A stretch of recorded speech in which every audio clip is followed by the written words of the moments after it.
Sean. Mike? What is this, a crossover episode?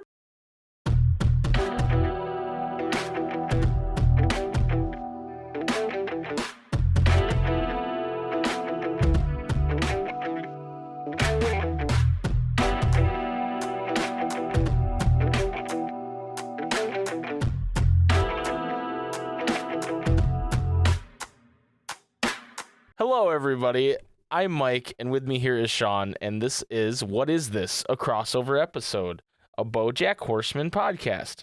Hello, Sean. Why am I sad about the funny horseman? The funny horseman will make you sad from time to time. That's part of the show.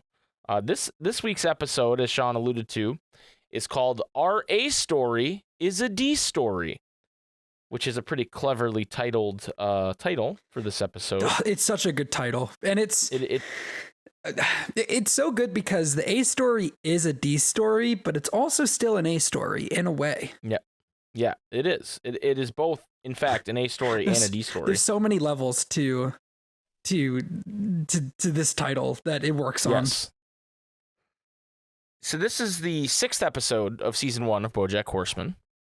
We're halfway through. And before we get into the episode, Sean, we got to talk about what happened on the day this episode released. Yep. August 22nd, 2014. First of all, California Attorney General Kamala Harris married lawyer Douglas Emhoff in Santa Barbara. You may know her now as the current Vice President of the United States of America, which that's pretty wild. The number one song was Rude by Magic. In America, and in the UK, it was Am I Wrong by Nico and Vince. And finally, all together now, the second Ebola death in Nigeria, Africa's most populated country. So that's what happened on this day, August 22nd, 2014. So that's pretty exciting. But yeah, anyway, Sean, what did you think of this episode overall? I thought this was a great episode. I enjoyed both storylines, like, equally. Maybe one of them was funnier and one of them was depressing. Yeah, like I was saying, one of them moved the story along more, where the other one was just strictly humor, which is funny because they said, like, I mean, they say our A story is a D story, like, and I think that works on a lot of levels because the A story is advancing, like, the plot in a really big way and advancing, like, character motivations and, like, developing them all. But the frame they're using to tell it is kind of a shit. It's kind of a shitty frame story, like, or the plot they're choosing to send it through is kind of a D story. Like the whole, oh, we're fighting over her attention, is kind of a. They're fighting over her attention, and it gets to wacky, like, wow levels, but it still somehow is emotionally poignant to the overarching story of BoJack. Yeah. And then the B story is just a they even meta reference it, a 2 dates to the prom style story that you would see in a sitcom. I couldn't believe some of the things they said. But with Todd being in prison and being courted by the Nazis, the neo-Nazis, the Aryan and Nation, the Latin kings. Yeah.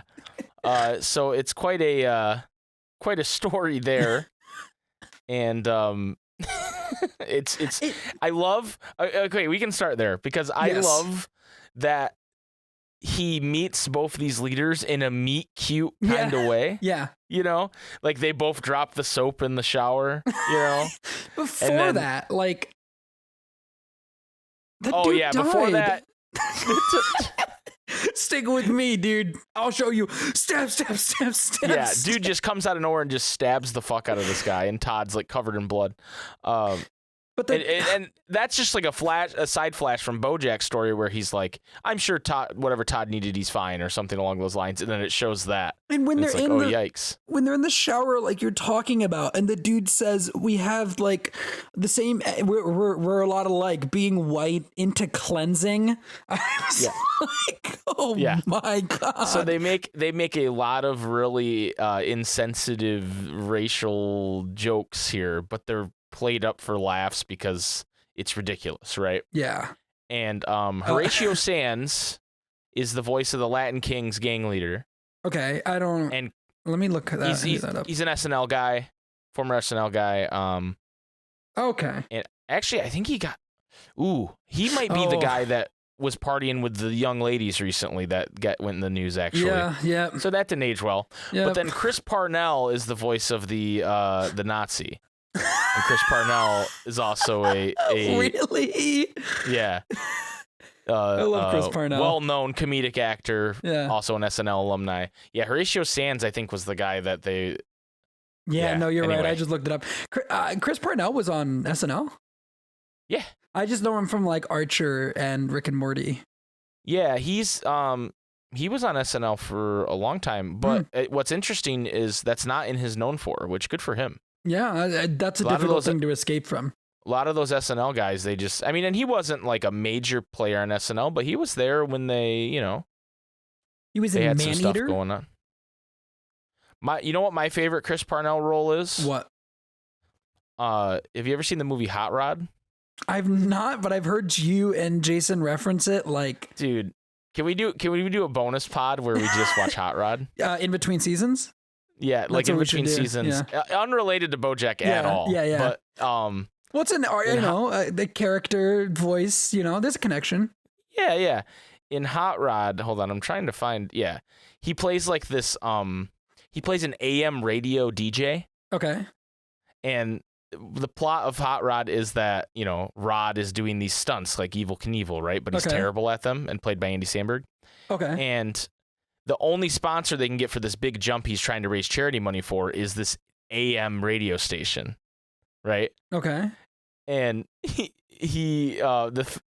there's one part where these two characters kiss, not to spoil anything, but these two characters kiss.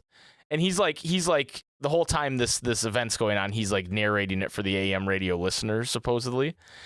And he says, "I'm not going to say that kiss was hot, but if the boner police are here, I demand a lawyer." And it's so fucking funny. He's so funny in that movie. Like, and he has it's the equivalent of like coming off the bench for a sports team and just like winning the game yourself. He kills it in that movie, but he's very funny in a lot of other things. Can I say my favorite Chris Parnell role? Yeah, dude. Favorite Chris Parnell, do it. So my favorite Chris Parnell role is a movie called The Dogfather. I've never seen it, but on IMDb it says, when a mafia don's right-hand man, a bulldog named Sonny, swallows his ring, comedy ensues as two of the don's best soldiers try and retrieve the ring from Sonny, who has been adopted by a new family. And do you think this is your favorite Chris Parnell role? This movie you've never seen? Yeah, it's called The Dogfather, Mike. Anyway, moving on with BoJack Horseman. It's called The Dogfather. There's not a whole lot happens in this Todd B story, but we might as well cover it all the way through now that we're on it. But just a lot of different jokes about intolerance and things of that nature. But eventually. He says, "I never thought I'd say this, but you put a pretty good spin on Nazis." Yep, that's a good quote from there. My favorite quote actually is during they get to the prom, so to speak. It's like this social they have, and Todd is changing costumes and running back and forth, just like a classic sitcom. And he's drunk because they keep feeding him drinks every time he meets with them because they're like, "Hey, here, have some of our stash," right? And he's with the Nazi man. And he says, "You got some moves, Todd. You dance like a white man, and I like it." He says it in like this voice like that. That's so creepy and weird, and it made me laugh so fucking hard this time watching it. Because Chris Parnell? Oh. Is that your favorite role Freudian of his? slip. Chris Parnell just kind of goes for it, and it's really funny. The story kind of, basically resolves with Todd getting found out because he gets too overrun and he's wearing the wrong costume, talking to the wrong guy. And he gives this beautiful speech about, I think you guys actually would get along because deep down we're all just people. And then it cuts to Tom Jumbo Gumbo like it does the majority of the episode during the A story. And it says, full-on race war at the prison. Which I think is a great subversion of like the trope at the end there. I also love a little twist they throw into it because this is kind of a multifaceted parody here.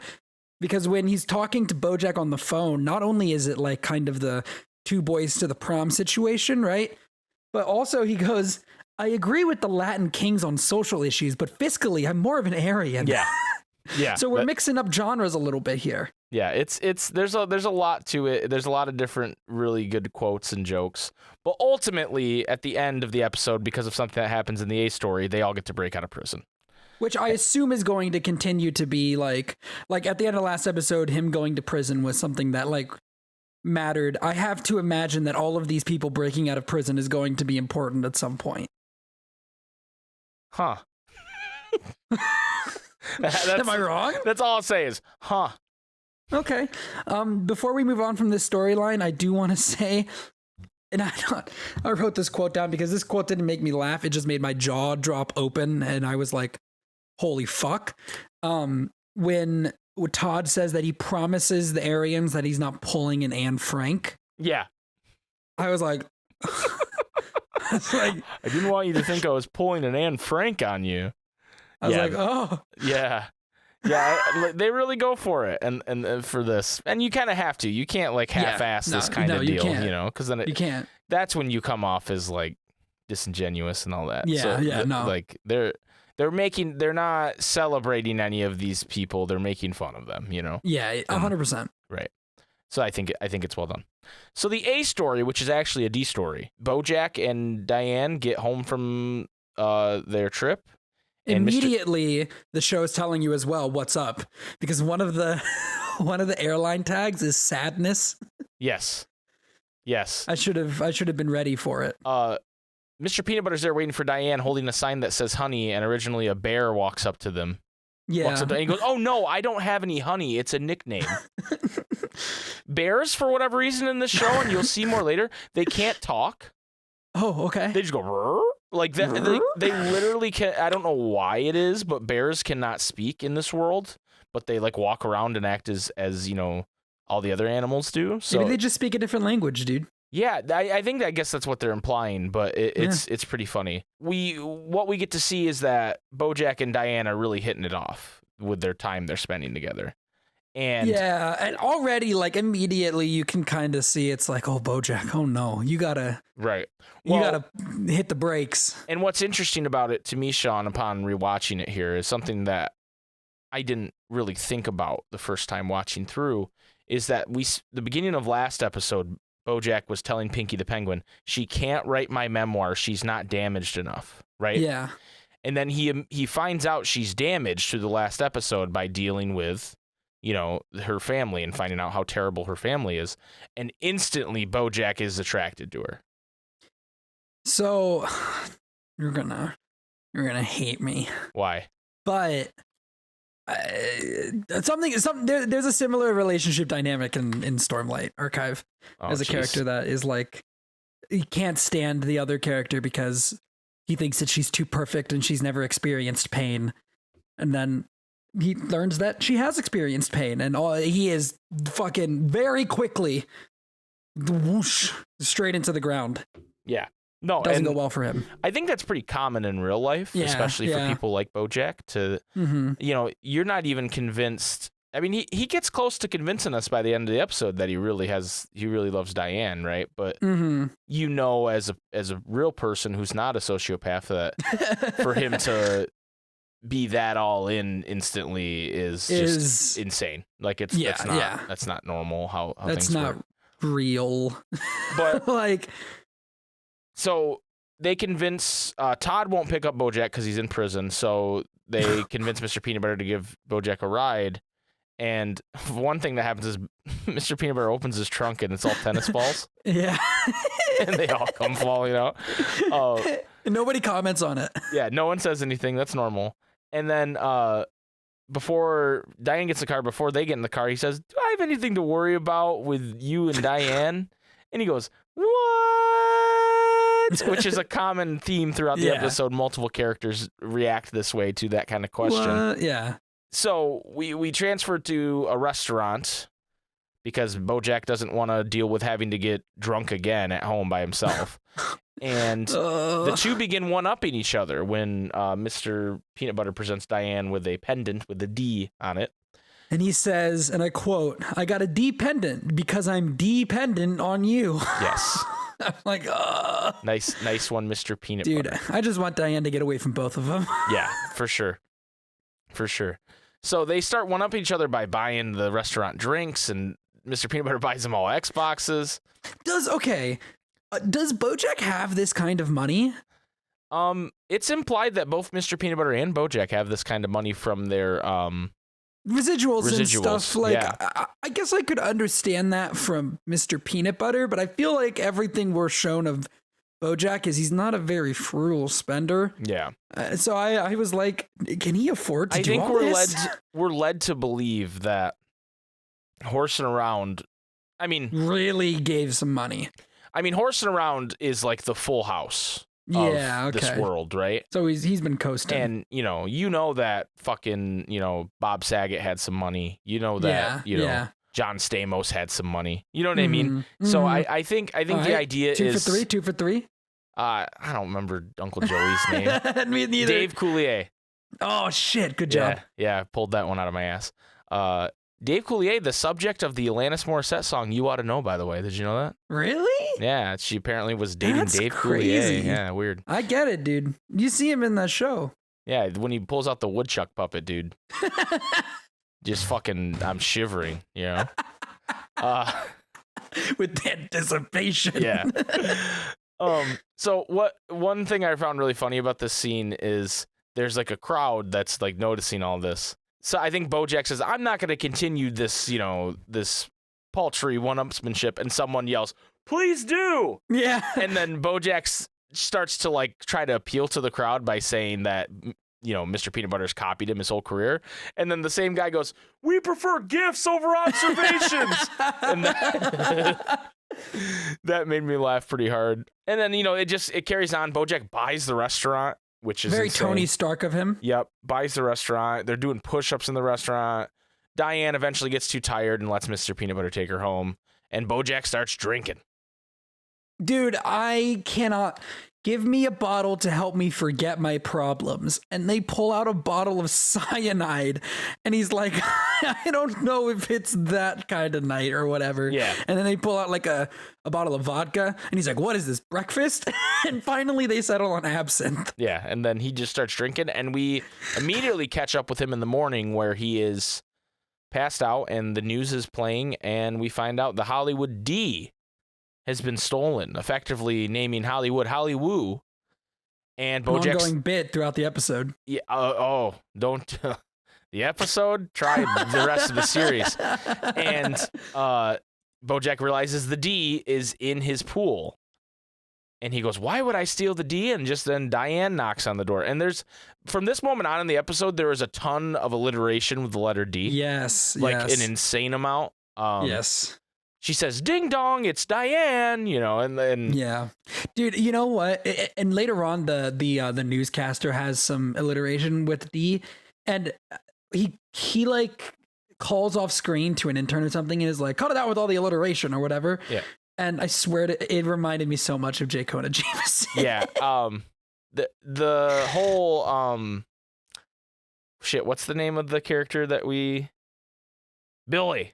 The whole Billy thing is basically Tom Grumbo Jumbo's Randy bit. Because he does this later on in other episodes too. "I'm looking at you, Randy." Like he does a lot of that. And so that's basically what that bit is we stole it. Everything we do that's funny is stolen from somebody else, Yeah, well, that's my entire podcast is ripped off from you, which is ripped off from, some other people. So, We find out that Mr. Peanut Butter, he's already in Bojack's house, and he knows that Mr. Peanut Butter did it because that Bojack did it because Bojack left him a voicemail telling him he did it. He goes to like this whole list of reasons why he knows, and then he's like, "And because you left a voicemail." Yeah. My favorite line from this scene is actually when Mr. Peanut Butter says, "Admit it, you like my girlfriend," and I have the quote here. Bojack says, "Oh, come on. I mean, am I attracted to her? Sure. Do my days feel better when I'm around her? Yeah. Does she get me in ways no woman has ever has? Indubitably. Do I fantasize about her? Yes, but only in two positions. Look, am I the kind of guy who would steal someone else's girlfriend? Sure, of course. But do I like her? The answer's no." And it's just like, It's like, it's just, they do this quite a bit in the show where they just go point to everything that the answer is yes, but in the end the character goes, well, no, I wouldn't do that, and I mean, just a funny bit there. they're all in denial, So they make a deal to save BoJack from having stolen this D and put it back, and they get drunk together and figure it out. But you could see in the phone call with Todd. Okay, they get drunk together is a kind of a generous way of putting it. Okay. I'm pretty sure what BoJack does is illegal. Oh, spiking his yeah, coffee? Mr. Peanut Butter does not know that there is, because he has like 8 of them, and he's like, is that why I feel drunk? He's down though. He Mr. Peanut Butter likes to have a good time. Yeah, I think if you looked in his heart, you would find that there's a part of him that is so excited that he gets to hang out with BoJack, even if it's to 100%. Even if BoJack's trying to like steal his girlfriend. I also think that scene is good where he's drunk because BoJack says, "You had a lot to drink. You better have a cup of coffee before he flies the helicopter." Yeah. Then he pours some more Baileys. Yeah. He pours more Baileys. Yeah. So we find out Mr. Peanut Butter has another plan in mind, and he claims that he stole the D himself to, confess his love to Diane. Okay. Before that, though, they have like a whole thing where they do a distraction. Yes, yeah. And BoJack's trying to throw out the money to get people to pay attention to like free money, but it's all dollar bills. Yeah. So nobody cares. And then Beyonce walks by, slips and falls, and Beyonce being hurt becomes a big thing. Where Beyonce is injured, they make a bunch of Beyonce jokes. She's and then a at the end survivor. of it, She'll keep on surviving. All the single dollars. All the single dollars. Bills. So they do a lot of Beyonce things. And then they announce that she will never perform ever again. Which is insane. I don't understand why she's never going to perform again. But you know what? Well, fair enough. I think what they're doing is they're highlighting the fact that we as people and people that are into like celebrity stuff care more about like, ooh, the power couple, Diane and Mr. Peanut Butter, as opposed to, wow, Beyonce's never could perform again. Anyway, Okay, that's a good point. Yeah. But yeah, so Mr. Peanut Butter flies it to his house, says it's him. Diane's overwhelmed by this because she does not like big gestures. She does not like, and it kind of makes you wonder how she ever ended up with Mr. Peanut Butter in the first place, right? But I almost feel like I think it does, but I don't know if I'm reading the ending wrong, but I feel like the ending is also kind of implying that he does get her a little bit, but he also doesn't at the same time. Right. No, I agree. So, but this opens the door for BoJack to kind of say his piece to her when they're meeting to talk about the memoir, and you can tell he's like on his way to confessing his love for her, and then he realizes she's recording because of course she is. Immediately shuts down. She's there to do a job, and so he kind of just gives up on that. But then he goes to leave her a voicemail later, and while this is happening, she comes home and Mr. Peanut Butter apologizes. And says, "Hey, no cameras. Will you marry me?" And gives her a book of basically something that BoJack described that someone would do for her if they really knew her. Which I think is the part of like where you get that like he does know her. Yeah. But also he's kind of an asshole. Right. Right. He's a dog, He is. He is a literal son of a bitch, as as BoJack calls him in this episode.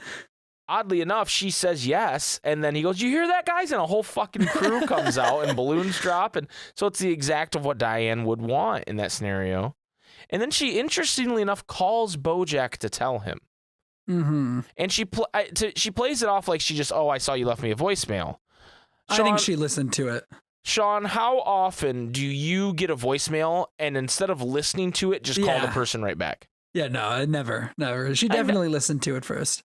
And BoJack just kind of goes, "Oh, well, congratulations," and you can tell she's unsure of it. I think she wanted BoJack to say something there, she wanted him to go, "Hey, don't do this," in that moment.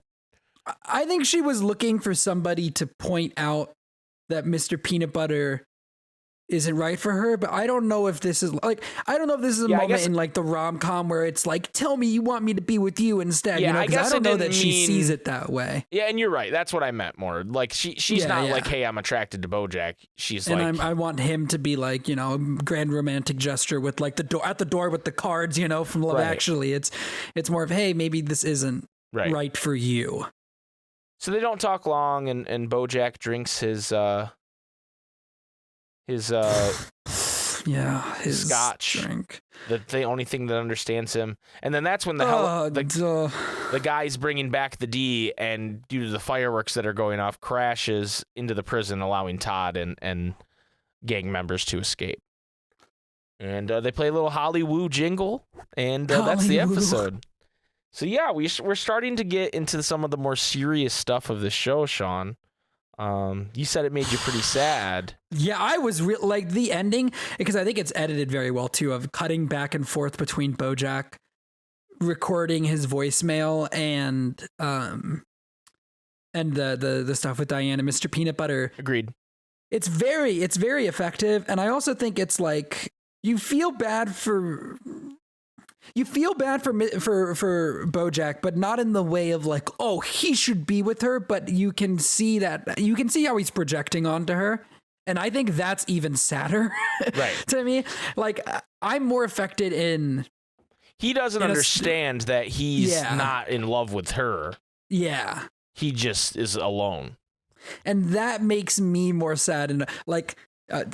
I'm sorry, but like Stormlight, this is a very similar character dynamic to Stormlight, and there's a character that very much latches onto another person just because they make them feel the slightest bit good, and since their world is so like empty and devoid of any sort of light, that kind of is like amplified to a insane degree, and it creates false feelings or whatever, or they misinterpret how they feel or whatever, because they're so troubled.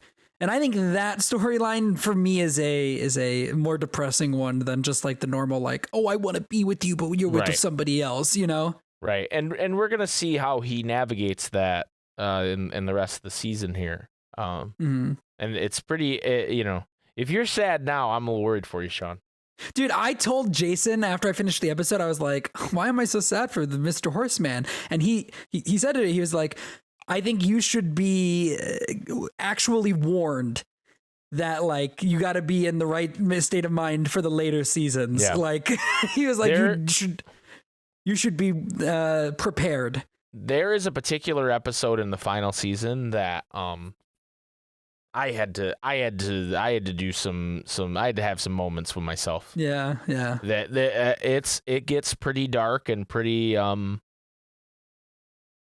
existential, I guess is the best way to put it. And you it can be a lot. It really can. We're not there yet, and we won't be for a few seasons, but there's some shit that happens that's going to make you sad for sure. But overall, I do think this is a great episode. Oh, I loved it. Can I hit a couple? I had like one or two one-liners that I... Yeah, I have a couple too, so go ahead. Okay. One of them, and I just think it's funny, is... I can't remember what the context of this is. I think it's when the newsman is reporting all the like possible suspects. Are you gonna say Dane Cook, who we all know is a thief? We all know he's a thief. I had that written down too. He says, which is so funny. They're investigating a bunch of people with D names. They say like DMX, David Duchovny, you know, people with like D's in their name. And then he goes, and Dane Cook, who we all know is a thief, because that around the time that was like the Dane Cook steals his jokes thing. Okay, so that's the thing. I know nothing about Dane Cook except that everybody shits on him. Yeah. So there was this period of time where he was like the most popular comedian in the world, basically. And then, but he's kind of a bro. Okay. And so it kind of passed really quick. And then people found out that he would kind of like, it's alleged that he would take people's jokes that he saw stand up and just twist them slightly to fit him and then use them. And a lot of people were not very happy with that. You know what I love about this podcast, Mike? It's a bit of a time capsule. It is, and it's not only is it just like a BoJack Horseman podcast, but it's also kind of like an instructional podcast from me to you, because I was 15 when this show came out, and a lot of the jokes they're made, I'm sure as we get like further into the show and the episodes start to become more recent, I'll start to get some of the pop culture references. But early 2010 pop culture references go a little over my head sometimes. Well, this is at heart a pop culture show. They do a lot of commentary on the movie business and the celebrity stuff, and and also the pop culture references. Actually, I said that I was like, the pop culture references from 2014 are going over my head a little bit. It's not that. I think the pop culture references are also intentionally dated. So even if they I think I would have gotten 2014 pop culture references, but so there's some episodes that are period episodes where they go back to the 80s or the 90s, and there's gonna be a lot that I think I'm gonna go ha ha ha, and you're gonna go I didn't get that. What is Which that? is I think that's a great aspect of this podcast as well. And Definitely. if anybody's listening and doesn't get the jokes, don't worry, I'm going to ask Mike to explain that. Exactly. But yeah, the only other note I had written down is when he's getting rid of Diane on his doorstep, and he goes cough, cough, cough, cough, cough, cough, cough, door slam. And it's like you're just making the noises of the things that happen. That made me laugh. He does that quite a bit, and it always gets me, tickles my funny bone, so to speak. I also just liked the David Boreanaz continuity. Yeah. I thought that was funny. He's like, and I printed out all these pictures of David Boreanaz. Right. Well, he's such a mess. He doesn't realize it wasn't him, Princess Carolyn. Because if you remember, he hadn't been to his house. No, yeah. Then he woke up, hungover the next day after stealing the D. So 100%. Yeah, it's pretty funny stuff there. Sean, anything else from this episode, my man? No, I just want to go ahead and I want to nail down my favorites for this episode. Yeah. My favorite animal-based joke was the tennis ball bit. I thought that was really funny. I agree with that one. That's my favorite too. My favorite bit overall is the Beyonce one. I love it. It hits the rule of threes perfectly, and it goes down like the first one, she's a survivor. She'll just keep on surviving. I'm like, those are Beyonce lyrics, aren't they? Uh-huh. And then all the single dollars, all the single dollars, all the single dollars, all the single dollars. And I was like, okay, I get what you're doing. And then bills was a was a really good one, because I feel like that one's a little not obscure, but it's less relevant. It's a Destiny's Child song, which is Survivor. But it's definitely less played than the other two, I think. Yeah, for sure. And so I like that they end on that one after, I think it's just structured perfectly, where you start with one that you're like, wait a second, oh, I get it, okay, and then one that's really obvious. If they started with all the single dollars, you'd get it immediately, no matter what. Right. And then they end on a little bit of a more obscure one where you're already waiting to reach to make that connection, and I enjoyed that. I think that bit is structured very well. Yeah, I agree. My favorite bit is probably the Tom Jumbo Gumbo bit you referenced earlier, where he's doing the alliteration and he calls out Randy. I'm looking at you, Randy, because that is just a bit that, again, I think is very funny, and we use ourselves, and it's you're gonna see it a lot more. And the alliteration thing is actually a big deal with this show that you'll find. They actually, the actress who plays Princess Carolyn, her name escapes me, Amy Sedaris, she hates when they do that, but they do this thing in future seasons where they literally just write her giant alliterations. The writers, all of her monologuing is just her doing massive and as fast as an agent would say it, and it's pretty funny. You'll see that. So it's a start of an ongoing bit with the show. So I'm gonna shout out that one. Yeah, Amy Sedaris, also known as the best character on The Mandalorian. Yes. She plays Baby Yoda. Well, actually, she plays Pelimoto, Mike, the engineer. Yeah, no, I was just Tatooine. saying Baby Yoda because I want people in the comments to be like, it's Grogu. Oh, okay. Yeah, get the fuck over it. Who cares? Grogu's kind of a shitty name, anyways. Moving on. Quote. Okay, I'm gonna be real. I think this episode's a little difficult on the quotes. I don't know if there's one. I feel I never thought I'd say this, but you put a pretty good spin on Nazis, just because it's such a fucking wild thing to say. But I don't know if there's any quotes in here that hit me as hard as the the Panama Canal, or like what was it last time? Last time was another one from his dad, I think. It was imaginary friends or freeloaders invented by communists to rip off welfare. I'm gonna go with his response to Mr. Peanut Butter that I read earlier. I really like that one. Okay. Oh, come That is on. good. I mean, am I attracted to her? Sure. Just Yeah, it just keeps going, and that's my kind of humor for sure. that's definitely a really good one. Honorable mention to that son of a bitch, that literal son of a bitch. That one's good too. Yeah, I like it. Anyway, I think that's going to do it for this episode, Sean. I think that is. Where can people find you if they want to hear more of your beautiful voice? You guys can follow me on Twitter at Sean_AFK.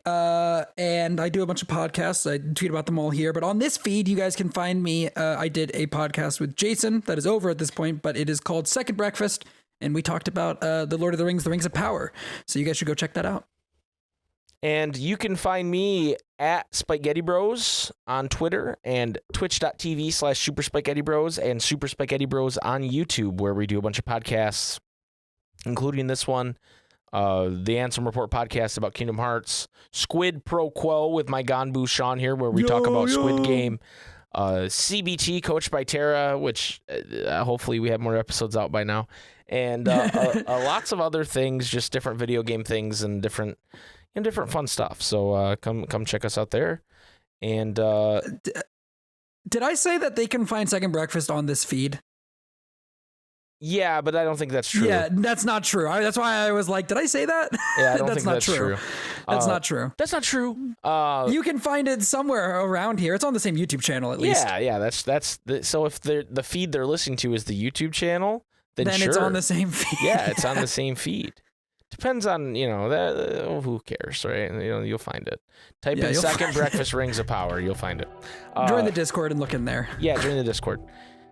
Anyway, Sean, I think it's my turn to say it, right? Yes. What do we say again? You're gonna say, you can say bye, and I'll say what I'm gonna say. Oh, yes, I remember now. Okay. All right. Well, thanks for joining us, guys. Bye. Suck a dick, dumb shits.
Thank you.